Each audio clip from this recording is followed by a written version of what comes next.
Solar employment is up nearly 9% in a recent report. New Mexico's community solar program is in jeopardy.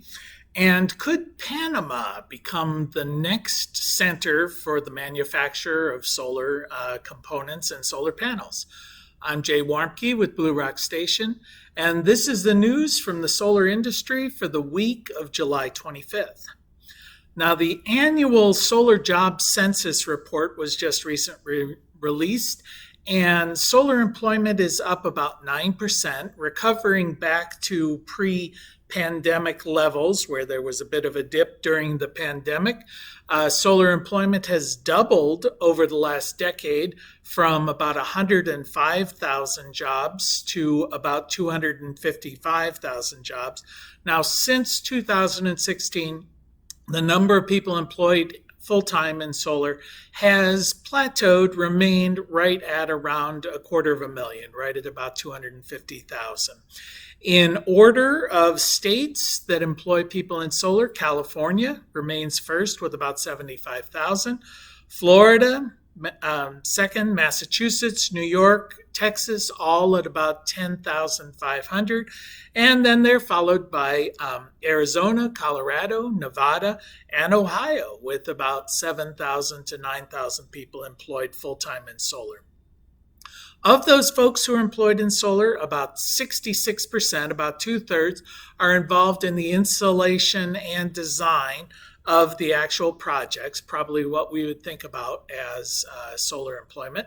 About 13% are involved in manufacturing, 11% in wholesale and distribution, 5% in operation and maintenance, and then 5% in other things that are associated with solar.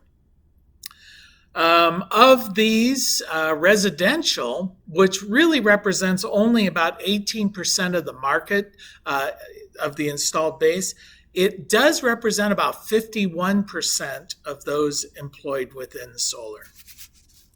New Mexico's community solar legislation is in jeopardy. Now, for several years, they've been holding open hearings, and in 2021, legislation was passed and signed into law that would allow for the opening of community solar. Now, community solar is basically where homeowners have the option of buying into a large project. If for some reason they don't want to or cannot put solar on their home, this is big for people who rent, for example. And estimates show in New Mexico about 75% of the households would not qualify to put solar on their home. Either they're renters or they're shading or some other financial restriction that may apply.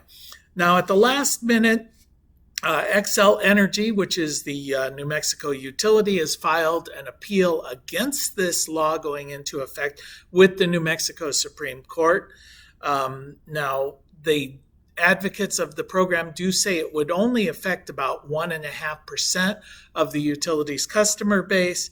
And they also argue that Xcel has claimed to be a big supporter of renewables, and that at the last moment, this lawsuit threatens to delay the implementation of this law for perhaps several years.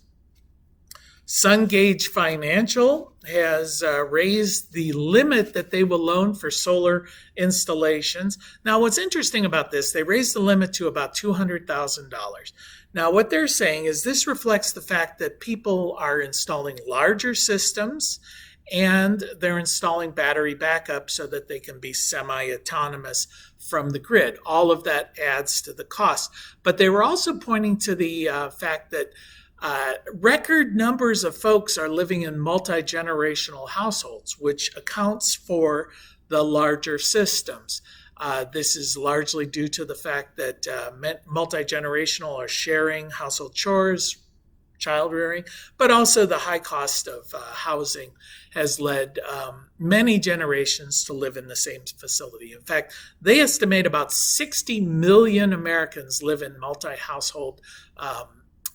multi-generational households, which represents about 18% of the population. And Panama has announced, there's a company that's announced that they are going to be opening a solar installation or solar manufacturing facility in Panama. And this is just one of many that are opening up. Some of the reasons for this is that Panama, of course, is a major distribution hub, as the Panama Canal has access to all of the ports on the east coast of the United States. This announcement from Universal Solar America will be for a 600 megawatt plant, and they will be shipping by the end of 2022. And to give you a sense why Panama may be appealing, when you look at median income, United States, for instance, has a median income of about $19,300 per person. The four major countries that have been responsible for about 80% of the solar panels: Malaysia, Thailand, Vietnam, and Cambodia. Well, Malaysia's median income is about $7,500. Thailand about $4,300, Vietnam $3,150, and Cambodia about $1,550. Panama, of course, comes in with a median income of about $6,250 in US dollars. So we may look forward to seeing Panama as the distribution hub for solar panels for the United States. And that's the news from solar for this week. We'll see you next week.